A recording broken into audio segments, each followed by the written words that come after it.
Ladies and gentlemen, good day and welcome to Ashok Leyland Q3 FY2026 earnings conference call hosted by ICICI Securities Limited.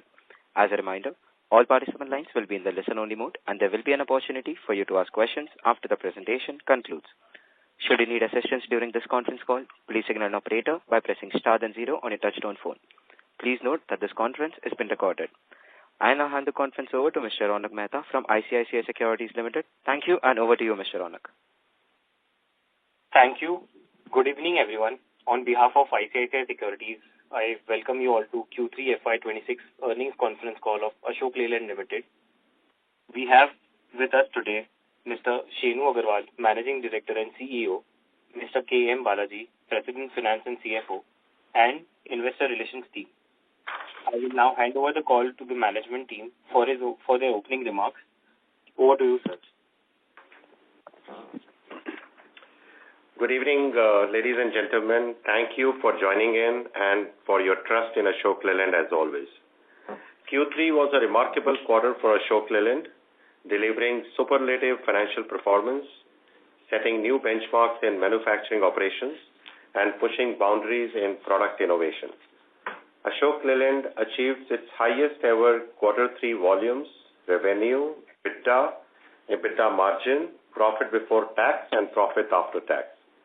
Ashok Leyland recently inaugurated one of the most modern electric vehicle manufacturing plant built from ground zero in just 14 months. Again, Ashok Leyland recently launched Hippo tractor and Taurus tipper range with industry best power and torque and many other performance and reliability upgrades. The GST reset provided the much needed trigger for a fresh CV replacement cycle to kick in. GST rate rationalization not only lowered the prices of CV significantly, but also created a major fillip in consumption and therefore in freight demand. It elevated sentiments of both retail and bulk buyers, resulting in strong volume growth in the last 3 months consecutively. In Q3, the domestic MHCV truck industry volume grew 24%, with overall MHCV industry growing by 21%. The LCV industry volume grew by 23%. The momentum has continued in January 26, which augurs well for a strong FY26 finish. Ashok Leyland domestic MHCV volume growth for the quarter was at 23.4% YOY and was better than the industry growth. On YTD 9-month period as well, Ashok Leyland growth at 9.8% YOY was better than the industry growth, thus resulting in market share gains. The MHCV domestic market share on YTD basis was 30.9%, a gain of 60 basis points YOY. This is without defense and EVs for buses. Domestic MHCV truck volume for Q3 was at 27,615 units and MHCV bus volume was at 5,314 units. Ashok Leyland domestic LCV volume for Q3 was at 20,518 units, higher by 30% year-on-year, beating industry growth. LCV Vahan market share for Q3 was at 12.1% with a gain of 70 basis points YOY. For the 9-month period, domestic LCV market share stood at 12.7% with a gain of 40 basis points YOY. Our exports volume for Q3 at 4,965 units was higher by 20% YOY. For 9-month period, exports volume was higher by 30%. The growth was broad-based with double-digit volume growth across all our home markets outside India, which are GCC, Africa, and SAARC. Our non-CV businesses also grew as per plan. Aftermarket revenues for Q3 was higher 10% year-on-year. Revenue from Power Solutions business was higher by 45% year-on-year, and revenue from Defense business was higher by 84% year-on-year. Defense order book and tender win pipeline remains strong.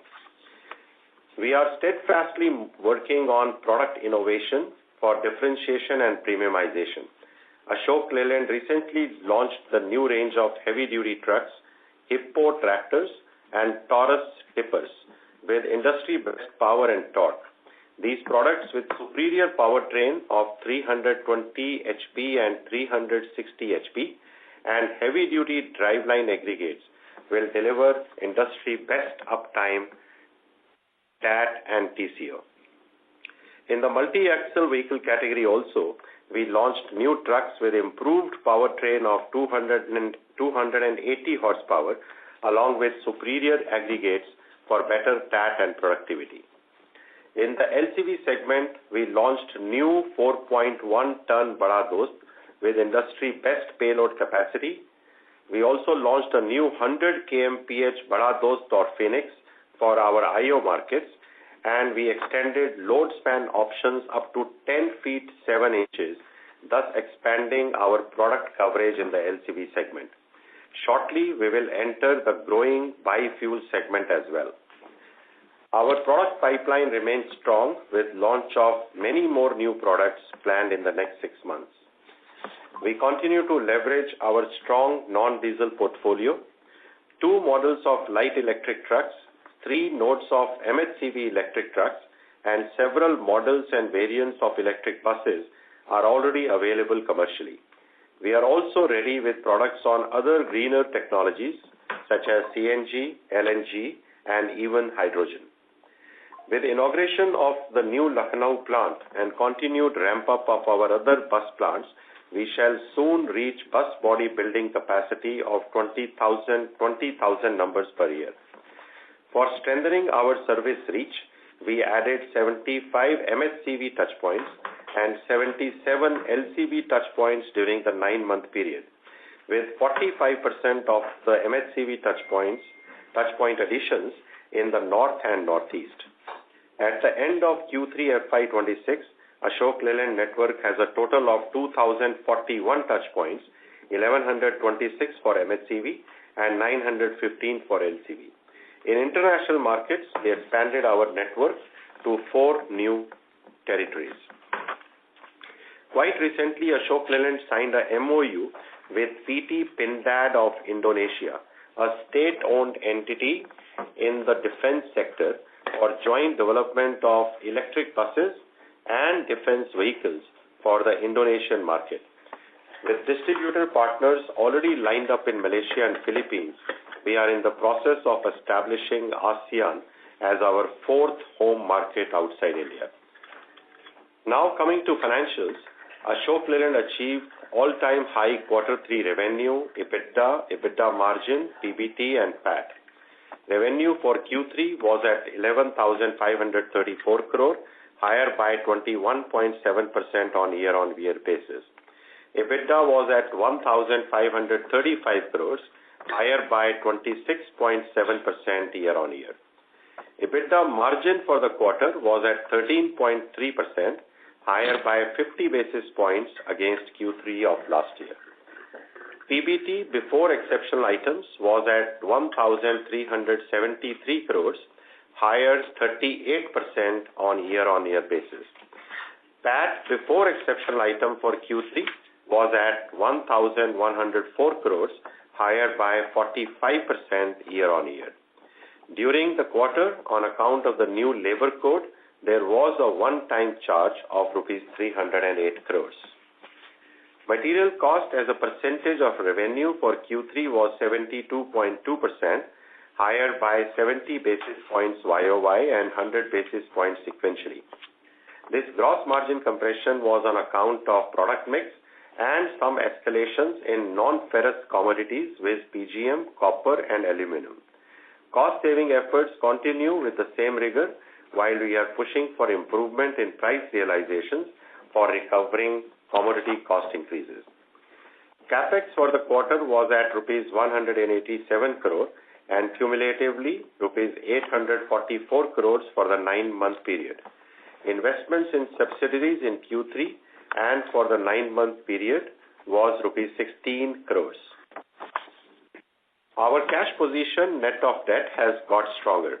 We had net cash of rupees 2,619 crores at the end of the quarter an increase of more than 1,660 crores on year-on-year basis. Coming to our subsidiaries, Switch India continues to do well.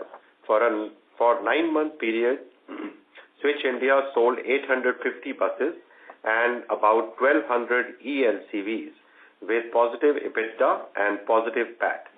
Current order book stands at 1,350 units.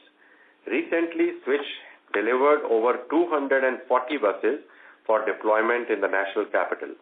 Switch has now also started exports with the first batch of vehicles supplied to Mauritius and one order of 45 buses obtained from Bhutan. Switch India is progressing well on its target of becoming free cash flow positive by FY27. OHM, our e-MaaS subsidiary, is now operating more than 1,400 electric buses, adding more than 300 buses to the operating fleet in Q3. All the GCC projects under execution by OHM are at healthy double-digit IRR. Hinduja Leyland Finance standalone AUM was at rupees 56,470 crores, higher 18% YOY, and Hinduja Housing Finance AUM was at 15,454 crores, higher 16% YOY. Total PAT for the finance subsidiaries for Q3 was at 220 crores. Reverse merger of HLF with NDL Ventures had some initial delays, but now with all the necessary approvals in place, the process is being followed for a final closure. We remain focused on our ESG commitments. Our Dow Jones Sustainability Index's ESG score has improved significantly, and we are now in global top 2% of the IEQ, which is Industrial Engineering and Electrical Equipment Companies. In our commitment towards RE100, we achieved 80% RE status against 69% in FY25, with our Tamil Nadu plants now at 94%. Our Road to School and Road to Livelihood programs continue to grow, extending their reach to about 6.1 lakh students now. In summary, we believe we have progressed reasonably well in the 9-month period on all our focus areas, which are MHCV and LCV market share, growth of non-CV and IO businesses, product innovation, service reach, profitability, and sustainability.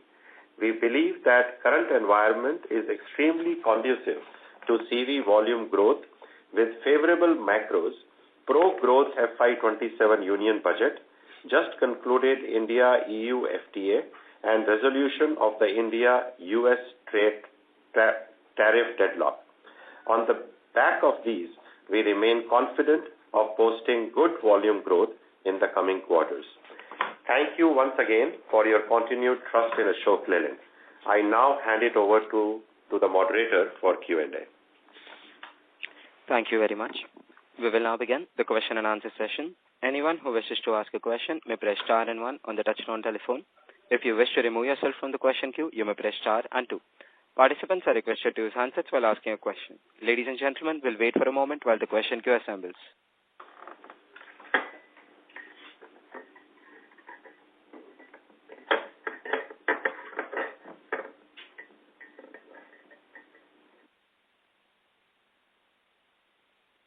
The first question is from the line of Gunjan Prithyani from Bank of America. Please go ahead. Yeah, hi. Thanks for taking my question. My first question is on the industry growth outlook. I think you did sound pretty confident and positive on the growth outlook. Can you just share more insights on, how should we think about the sustainable growth getting into fiscal 27? I mean, I'm sure there is an element of bunching up that's happening post GST. And maybe just a little bit more elaboration on the point that you made that we are seeing replacement demand come through to the industry, both from small as well as the bulk buyers.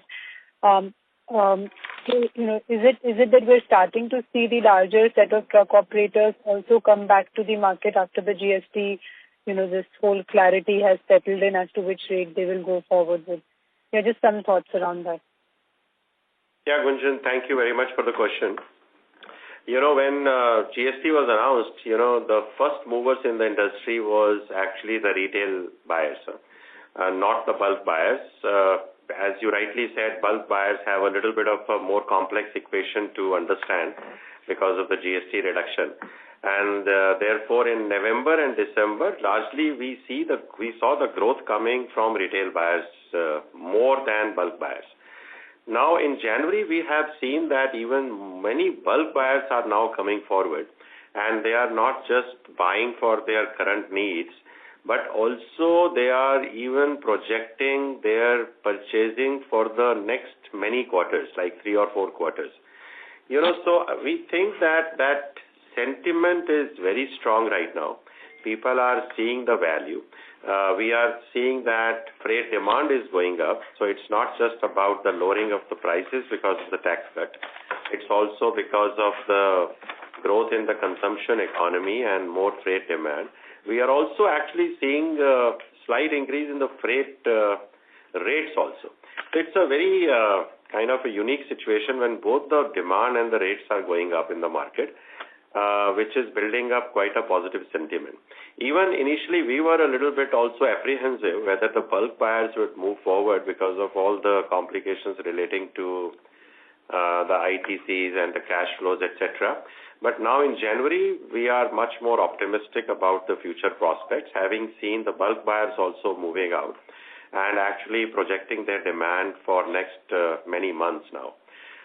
So we are, at this point in time, very confident that this could be start of a new replacement cycle in the CV industry. We had always been talking about the aging fleet and how the average age has gone up from 7.5 to 10.5. And we were just hoping and waiting for a trigger that could provide, the replacement cycle to kick in.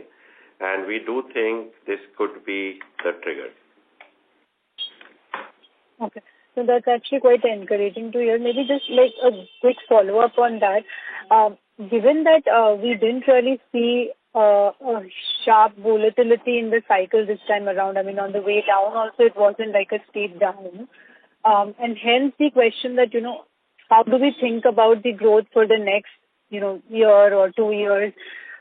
Should we sort of also assume the upcycle will be modest? At least the recent numbers don't say that it's modest. So I'm just trying to get a sense that is this a number that we extrapolate or we temper down going into a fiscal 27 given, the down cycle wasn't that steep?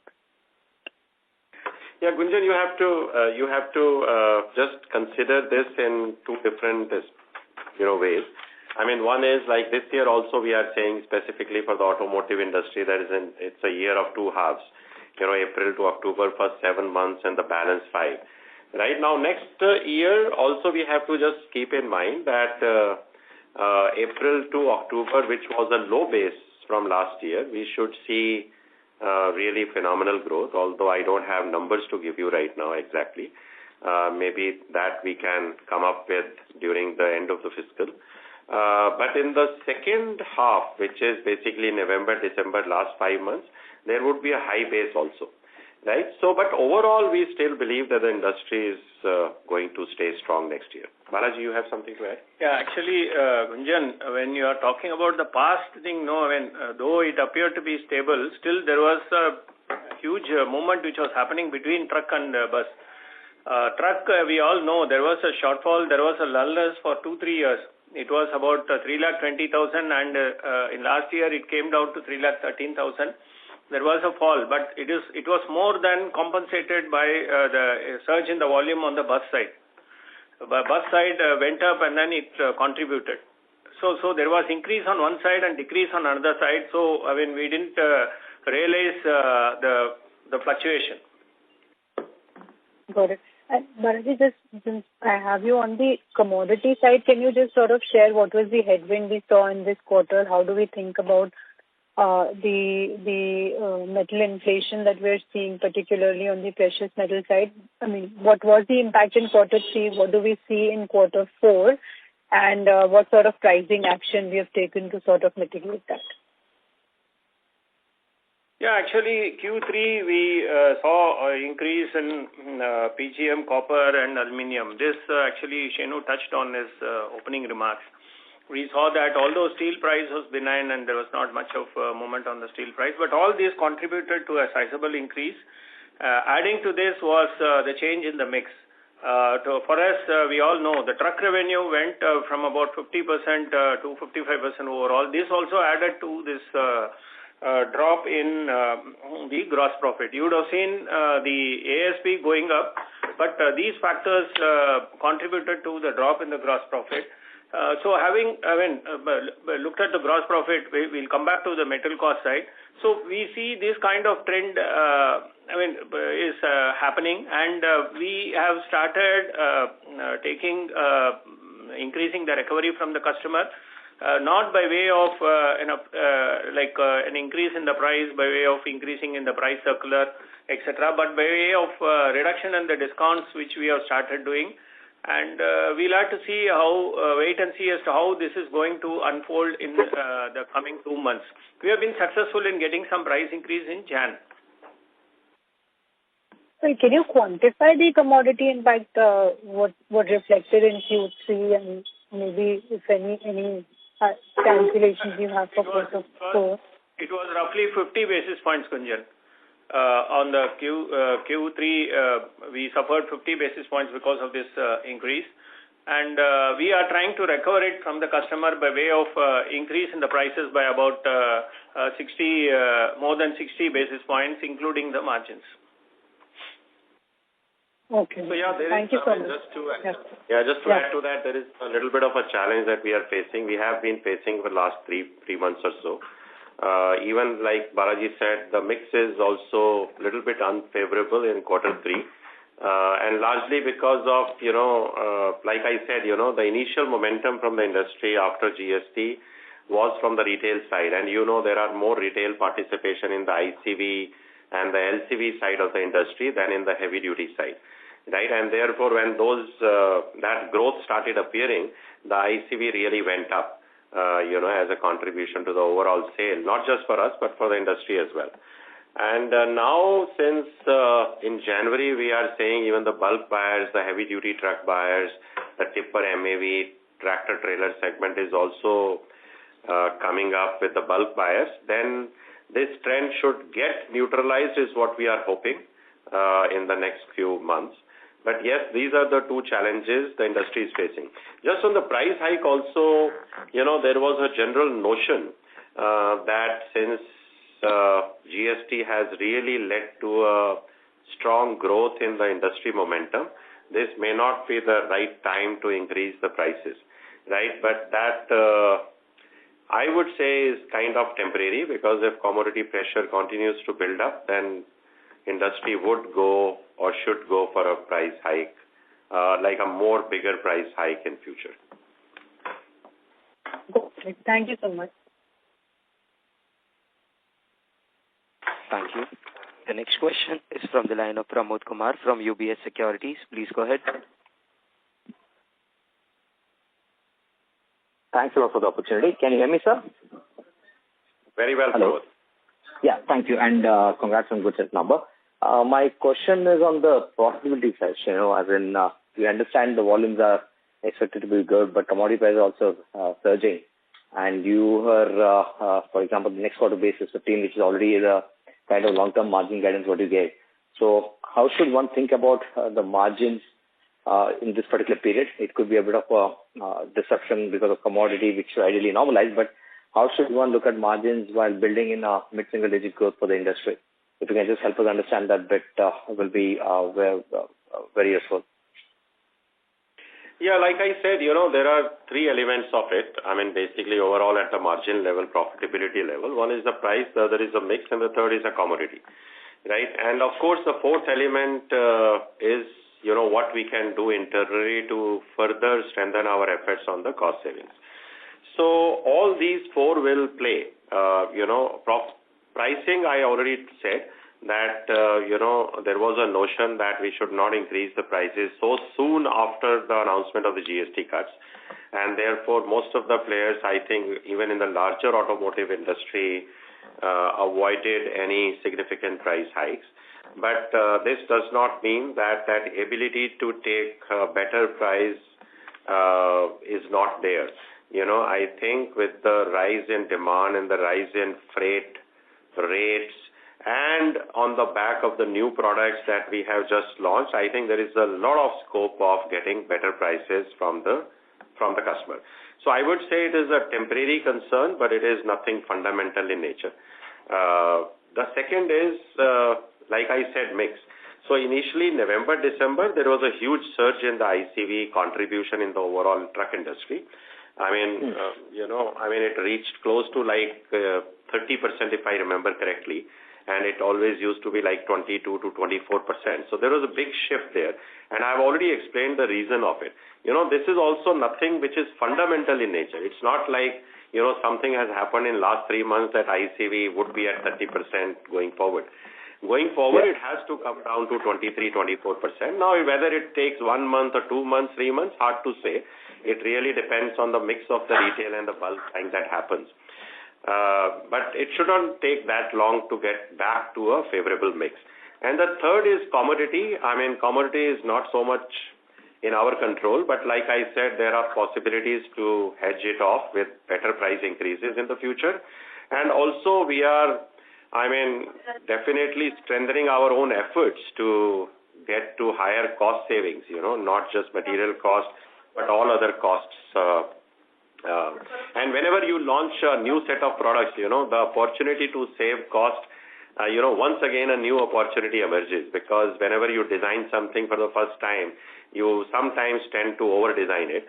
And with some experience in the field, then you have another opportunity of value engineering, etc. So we are looking at all of those things, and we will try to see how we manage this temporary situation in a better way. Yeah. Second set of questions for Balaji. First is on the steel side. How are the contracts normally kind of structured, the duration and the pricing? And also the second bit is on the staff cost. We see sequentially the staff cost came down, which normally shouldn't be the case given that production has gone higher and there's generally inflation in salaries. So we can just throw some light on these 2 points, Balaji. Thank you.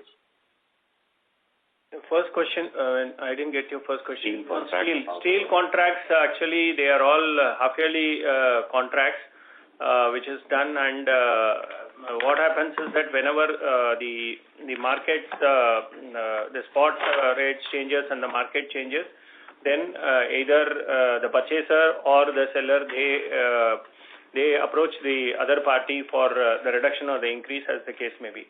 So these are all half-yearly contracts. And on the staff cost side, I think we had to tone down our variable performance pay with reference to the overall full-year targets and achievements. That's why, there is no one-off involved in it, but we had to do this in line with the overall full-year targets for the company. Can you quantify that if you don't mind? A quantification will be, there will be approximately 20 crores which would have got reduced. Okay, but so the 4Q should normalize to revert back to a normalized run rate. It's not a big number. Yes. Thanks a lot. Thank you. Wish you all the best. Thank you. No, as I need to confirm that there is no one-off involved in it. Again, for everybody's benefit, I would like to tell you, confirm that there is no one-off except for this wage code amount of 308 crores in that. And the component of that which pertains to 3Q has already been accounted for 3Q results. There would be a normal bump up in your 3Q because of wage code as well, right? Yes. Yeah. Thank you. I'll fall back in the queue. Thank you. The next question is from the line of Mukesh Saraf from Avendus Spark. Please go ahead. Yes, sir. Good evening, and thank you for the opportunity. My first question is again on the outlook and the CV cycle. What we've seen so far is we've kind of seen a growth in the ICVs and the slightly lower tonnage vehicles, but not so much in the higher tonnage vehicles. Typically, at the start of the cycle, probably we see a higher growth in the larger tonnage vehicles, but we haven't seen it so far. So if you could kind of help us understand this, in terms of beginning of the upcycle, but the mix isn't kind of still seeing that improvement, it will kind of help. Yeah, Mukesh, like I just explained, in November and December, we saw a higher offtake from the retail segment. But in January now, we are seeing a much better traction coming from bulk buying also. And normally bulk buying is more towards the heavy duty, and the retail buying is a little bit more skewed towards the low and the middle segments. Right? So this should, like I said, this should correct itself. And, other than, just the GST effect, I think the kind of momentum we are seeing on the infrastructure side, construction side, is also going to play quite a lot in the next few months until the monsoon arrives. And that will definitely give a lot of fillip to the heavy-duty segments of tippers and multi-axles. So we are not overly worried. I really think it is a temporary effect, just mainly from November, December, partially in January. And it should subside because, like I said, there is no fundamental change in the market dynamics, whether it is ICV or heavy-duty. So it is just the instant reaction came faster from the retail segment than the bulk buyers. And I also need to correct your impression, Mukesh, on even the MAV segment has registered a growth. For Q3, compared to the same period last year, there has been a growth of 34%. Okay, it is not only the ICV which has grown, even the higher tonnage segment side like the tipper and the MAV, it has grown. Okay. Especially MAV growing also tells you that because MAV is also a very high content or a high contribution of the retail segment, that clarifies the point that wherever the retail segment was higher, those two segments, they generally kind of showed an early jump. Not to say that rest of the segments would not follow. Got it. And secondly, slightly on a longer term, we're seeing the notification is out that next year we'll have the ADAS equipment kind of getting mandatory in trucks, buses. And in general, we're seeing over the years a lot more regulations coming into place, be it emissions, be it driver comfort or obviously road safety. Do you see this kind of leading to increase in the price of vehicles, say, over the next 3-4 years? And how is the logistics industry, the transporters in general, how have they evolved? Are they kind of in the situation to pay more for the vehicles? How do you see this, and how are we prepared for this more and more regulations to kind of come in? Yeah, Mukesh. So, we have, some of us who follow the CV industry for a long time have a lot of, ideas about how this industry operates. But I think if you recall, the last big regulation that was there was on the air conditioning of the truck, right? And we were all quite worried that, whether industry will be able to absorb this cost or there will be a reduction in the growth levels, etc. But the industry has so much welcomed this whole idea, that the industry itself, we believe, has changed a lot actually in last few years. Right. People, because of the shortage of the driver, because of other factors, people are giving lot more importance on things like comfort, safety, and things like this. And AC was a brilliant example of this, and I do think that even with ADAS, which is largely safety-oriented regulation, you would see that people will see value in it. When their accidents can be reduced, when their collisions can be avoided, when there would be lesser fatalities, lesser damage to the goods that they are carrying. So it takes a little bit of a time, sometime in adopting to these new technologies or practices. But I think the whole industry dynamics have really changed in our country. People are putting a lot more, mileage, reliability, etc. is important and will continue to be important, right? But comfort and safety and other things are also playing a big role now. And quarter on quarter also, Mukesh, quarter on quarter also, there has been a good growth on the tipper segment. Sequentially, Right. Q2 and there has been a huge growth on the tippers. And similarly, there has been a huge growth on multi-axle vehicle and ICVs in parallel. And similarly, the growth in haulage and tractor has been quite uniform. So if you look at sequentially, that is how all these have contributed to a good surge on the margin. Of course, that is partially offset by this commodity cost movements, which has resulted in a 50-60 basis points improvement sequentially in the margin. Got it, sir. Got it. Thank you. Thank you so much for this clarification. I'll get back in the queue. Thank you. Ladies and gentlemen, in order to ensure that the management is able to address questions from all participants in the conference, please limit your questions to 2 per participant. The next question is from the line of Raghunandan NL from Nuvama Research. Please go ahead. Good evening, sir. Thank you, and congratulations on strong results. Sir, firstly, on the fleet age, it was at a historical high of 10 years. Given that there is better freight availability, better infrastructure spending, and there is a very big advantage of using the newer trucks due to better uptime and remote diagnostics, how do you see this blended age moving over the next 2-3 years? Do you think it would come down and the replacement demand will be a big factor in sustaining the cycle? Yeah, thank you, Raghu, first of all, for your kind words. And you are right. There is only one way this whole aging can move, which is to go back to the normal. Because 10 years, 10.5 years is really not sustainable for our industry.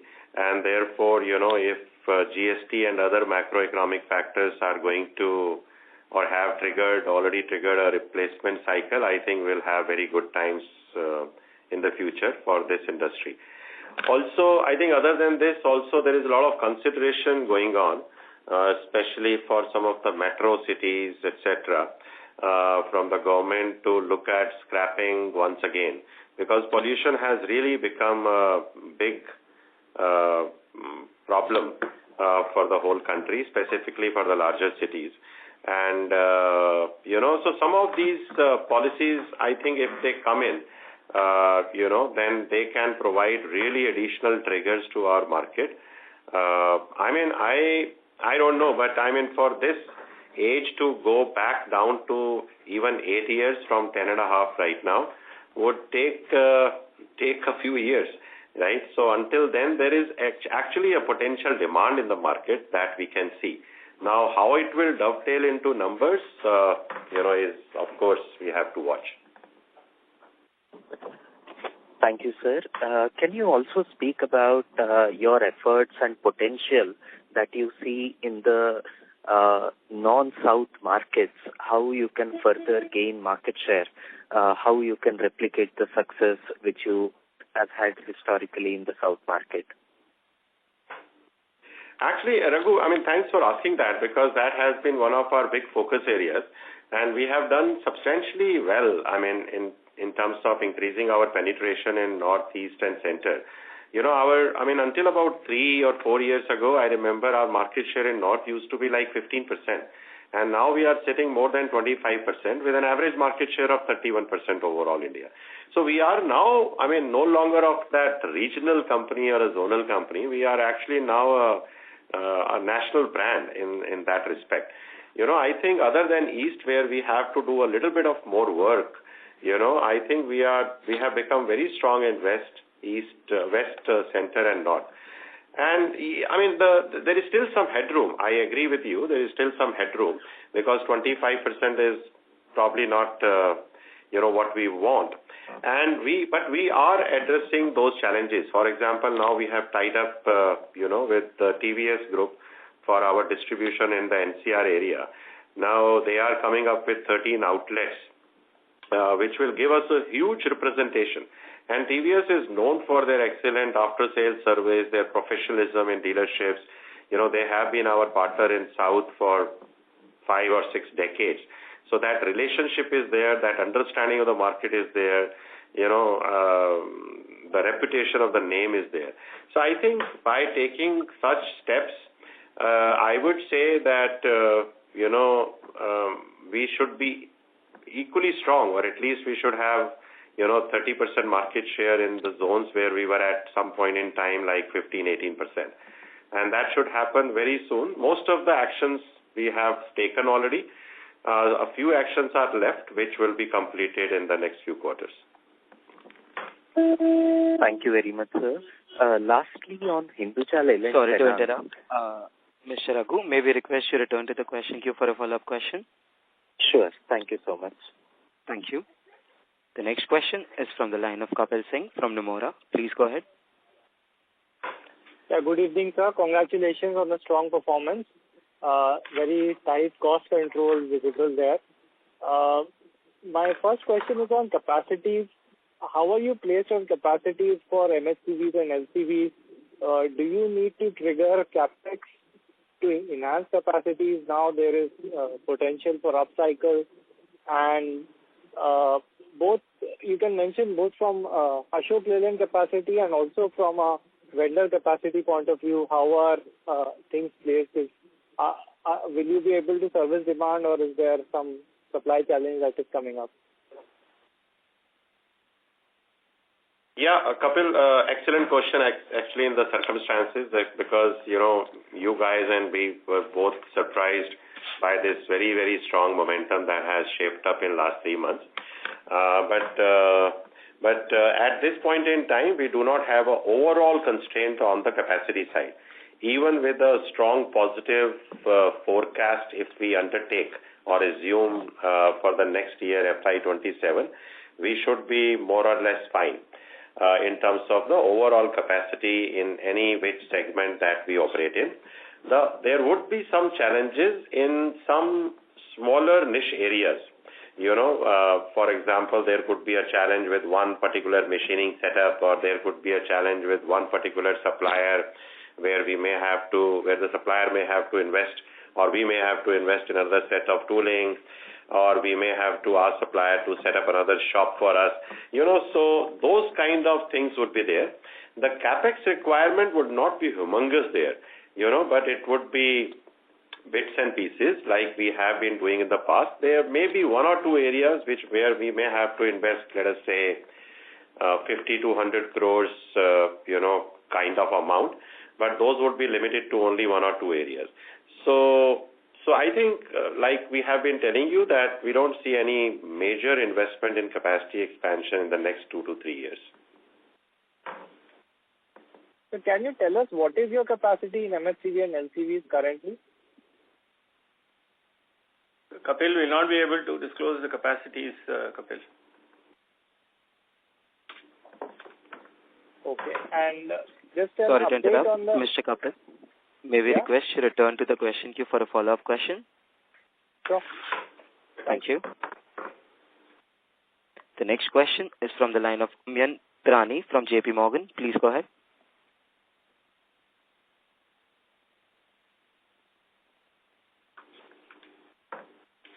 Mr. Pirani, your line has been unmuted. Please go ahead with your question. Am I audible? Yes, fine. Yes. Hi. Thanks for the question. Most of the questions have been answered, but there was this news today regarding OHM, and I don't know, if you can comment on news flow as of now, but just for our understanding, since, the news flow talks about, some kind of evaluation, can you give us a sense as to what are the kind of investments that OHM may require, what you have already thought about, and what are the, some financial metrics if you can share, like revenue or PAT for the business, and what kind of investments you have already thought about which may be required in the next couple of years? Yeah, thank you for that question. I mean, we are very focused on building this whole business model around EMAS, not just for buses, but also for trucks at some point in time. And we think our whole industry is going to shift to newer business models in future. And therefore, we have really created this entity to take care of those opportunities. as far as the investment is concerned, we have already invested 300 crores in OHM. We have also earmarked another 300 crores for OHM as and when needed. And like we have, I think, told you before, beyond this 600 crores, we will be open at looking at other fundraising options. So I mean, that is where we are, and we have been maintaining that some of these GCC contracts that are being won by some of the players in the market are really not viable, and we have our certain minimum thresholds as far as these GCC contracts are concerned. And if we find that we can play a role in contributing to this kind of industry with certain minimum threshold margins, we do go and get these contracts, but otherwise we don't, right? So it really depends on, how this opportunity will emerge for us. But like I said, as far as investment is concerned, 600 crores we have earmarked, of which 300 we have already put in. And beyond that, we will look at certain fundraising from external sources. And for the year to date, that is still Q3, Shenu has already covered this in his opening statement. Our investment is at 16 crores, 16 crores only. And when we look at the requirement of the group companies, including OHM, and the other group companies like the Hinduja Leyland Finance and the Hinduja Housing Finance, and then we may decide on the capital requirement, capital infusion in those companies. Similarly, we will also look at the possibility of repayment of some of the loans which have been acquired by the Optare outside India. So we'll also look at that. So it all depends on the requirement as well as the cash situation. And you would have also noted the cash position as of 31st December, which is at 2,600 crores positive. Thanks. That's very helpful. I'll come back in the queue. Thank you. The next question is from the line of Chandramouli Muthiah from Goldman Sachs. Please go ahead. Hi, good evening, and thank you for taking my questions. My first question is just around the non-truck business mix. So I think over the past 3 to 6 months, we've seen meaningful pickup in the truck business, which has added to profitability and growth for the broader business.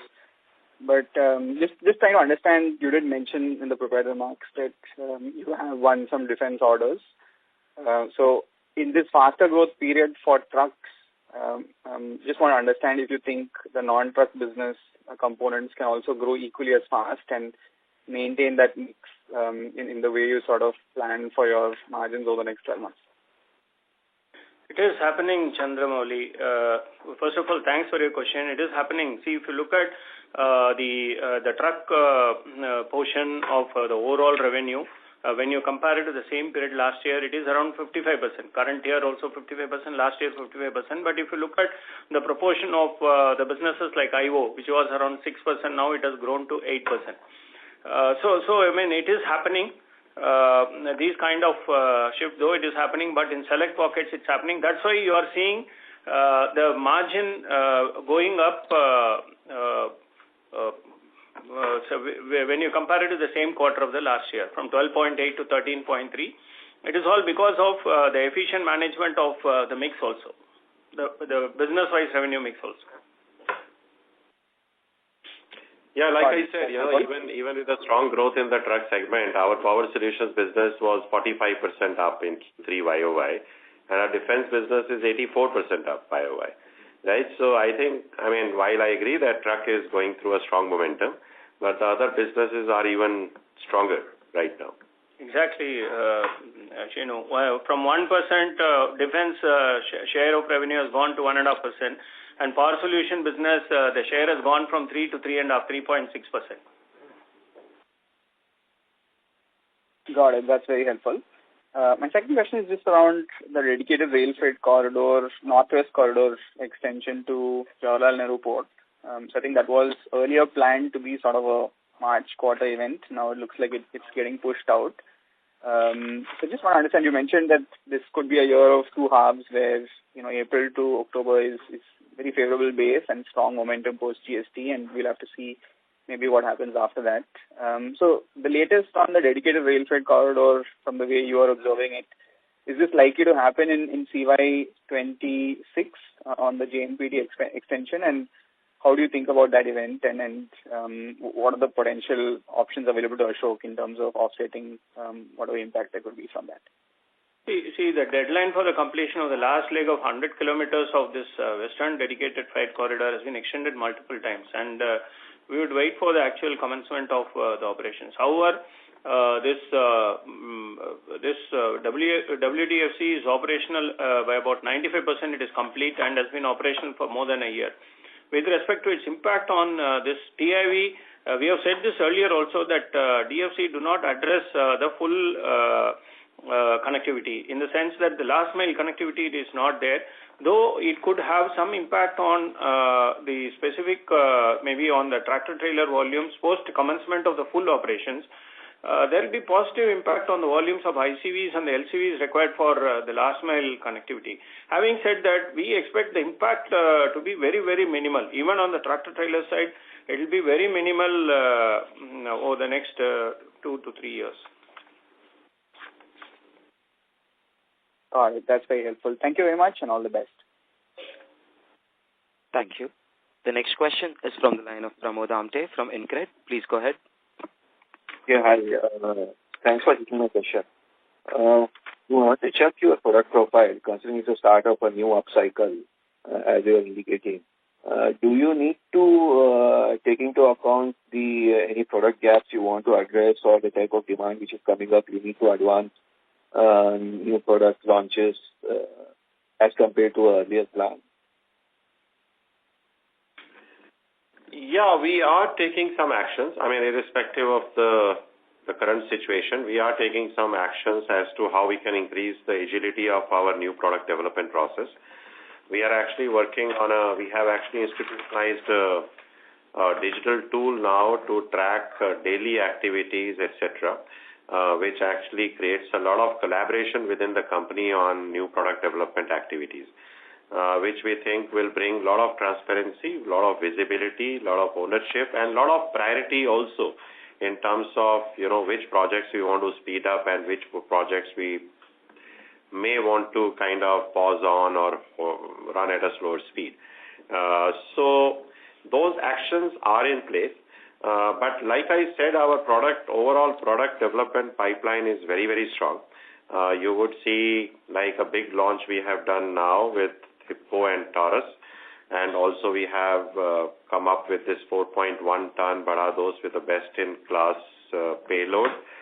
You will see many such launches happening in the future, even in this calendar year. And also our overall product roadmap is quite clear, product and technology roadmap. So what we want to do, how do we want to address our white spaces in the LCV segment, how do we want to increase our LCV coverage to 50%, from 50% to 80%, so those all those actions are already being undertaken.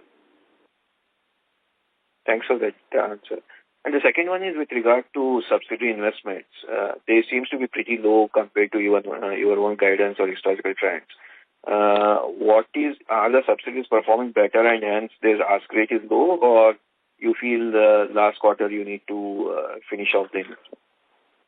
No, actually, Pramod, the subsidiaries are doing fine. I mean, many of the subsidiaries are doing fine, and you know that we have also, got out of this assembly facility from the Switch UK last year, which was the main cash guzzler.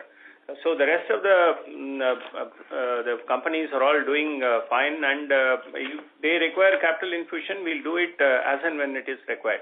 As I indicated to you, there could be some requirement of the capital on OHM, which Shenu touched upon, 300 plus another 300 we have not yet released. We'll look for the requirement and then we'll release. In our expectation, we may release about 100-150 crores on the OHM front. And on the requirement for this Hinduja Leyland Finance as well as this Hinduja Housing Finance, we will appropriately decide. depending on the requirement, because those businesses are also growing significantly. You would have noticed the AUM growth significantly around 20% or so. So we would like to invest there also. And of course, the third one, as I told you, there are certain unfinished loans which are there outside India where we would like to finish off those loans also, especially relating to the Switch UK. We'll do that also, which we disclosed in the earlier conference call. So that is all we'll do, Pramod. No surprises. Yeah, no surprises. We have already earmarked this money, for the reasons that Balaji just described. So they will happen in the right time when needed. But I would say most of the subsidiaries are doing well. I don't foresee any huge investments or significant investments for loss funding now, having dealt with Switch UK already. So mostly whatever funding happens, other than that Switch UK loan, would be for the growth of these subsidiaries. Sure. Thanks and all the best. This Switch UK loan we carry and we can pay in a bullet installment after 3 years. That is in FY2029 we can repay. But we would also looking at a plan of repaying it in installments also, in 2 or 3 installments also. Sure. Thanks. Thank you. The next question is from the line of Rishi Vora from Kotak Securities. Please go ahead. Yeah, hi. Thank you and congratulations on good set of numbers. If I just look at the previous upcycles, right, of 15, 16, 22, 23, over at least at that time, the tonnage growth had outpaced the volume growth for the industry. And if I look at third quarter of FY26, again, it's too little the data, but at least it seems like the tonnage growth has actually underperformed the volume growth. So this time around, do you expect that the upcycle would be little different from what we had seen, at least in terms of quality of growth, or do you expect it to kind of converge and then the tonnage growth outpaces over the coming quarters? No, so Rishi, I mean, it's a very nice question. But listen, this tonnage growth will continue to happen at a regular pace, but that pace would not be very, very strong, right? So, but also you should keep one thing in mind, because probably it has not happened so far. I don't think it doesn't mean that it will not happen in the future. That lower and middle level segments would also have a long-term, very solid long-term potential because of the last mile delivery, because of the e-commerce, etc. Those really have a long-term potential. So I think tonnage will keep going up and down as the various sectors perform. But the key fact that we are looking at is right now is this replacement cycle. Is this a fresh replacement cycle that has kicked in, or is this just a short-term flip from the GST? Now, 3 months have already gone. For February also, we are seeing very strong momentum on the ground, right? I mean, in terms of leads and inquiries and the cases that are logged in with the banks and NBFCs, etc. So now it seems like after 3.5, 4 months, it seems it is something that is going to sustain for a longer period. Understood. And my second question is just on this average age, right, which is roughly about 10 years. Now with better quality of roads, better quality of vehicles, is it necessary that the average age of the vehicles need to come down, or this is like a new norm, 9 to 10 years for the industry where the fleet operators are okay with this kind of age? Again, great question. I mean, average is always sometimes and most of the times can be very misleading. I think what we should look at is how many vehicles we have now as compared to in the past that are more than 15 years, that are more than 12 years. Also, we should look at how many vehicles we have now which are still on BS2, BS3, BS4 regime. That is a better data point to look at to see whether this is sustainable or not. So when you look into those details, and I think Balaji has shared those numbers with you in the past also. If you want those numbers, we have those ready. We can share these with you separately. But when you look at those numbers, you will, I think you will realize that this has to change. Understood. Thank you, sir, and all the best. Thank you. The next question is from the line of Prashant Kothari from Pictet. Please go ahead. Hello, sir. Just one question from me on the financing business. I see from segmental results that the profits are down YY basis. Can you comment on what is happening there, please? Pardon, we are not able to clearly hear you, Prashant. Hi, is it any better? Yeah, now it is better. Okay, I just wanted to understand on the financing business. I see that the segmental results, the profits are down on a year-on-year basis. Can you just explain what is happening there, please? As such,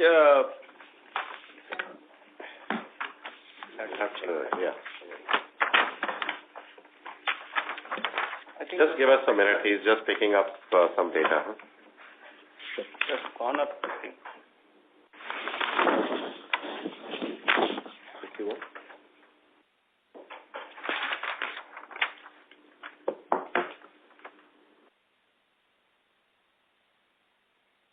Actually, it has gone up, Prashant.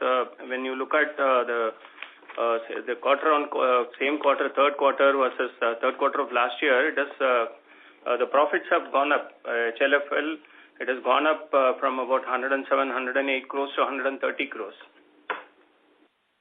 I'm sorry, I'm looking at segmental results, financial services. Last year, same quarter was 231 crores, and this year I will clarify crores. that. I don't know, which segment you are looking at. I will take that question separately and then I'll clarify it to you. But as such, there has only been an increase. All right. And do you disclose that somewhere else? Or is it just with your MIS? No, it will be as part of the financials. I will just take your question. Where from you have taken that number, I will understand. Then I will respond to that. All right. Okay. Thank you. Okay. Thanks. Thank you. Ladies and gentlemen, due to time constraints, that was the last question for the day. And I now hand the conference over to the management for closing comments. Thank you, ladies and gentlemen, once again for your time for this call and also your trust in Ashok Leyland. We are, as an industry, going through a lot of positive momentum, although we are also trying to navigate some challenges. But we hope that we will have a good quarter and a good year to close with. Thank you very much. Thank you. On behalf of ICICI Securities Limited, that concludes this conference. Thank you for joining us. If you found this video helpful, please like, share and subscribe to Concall India for latest upcoming Concall.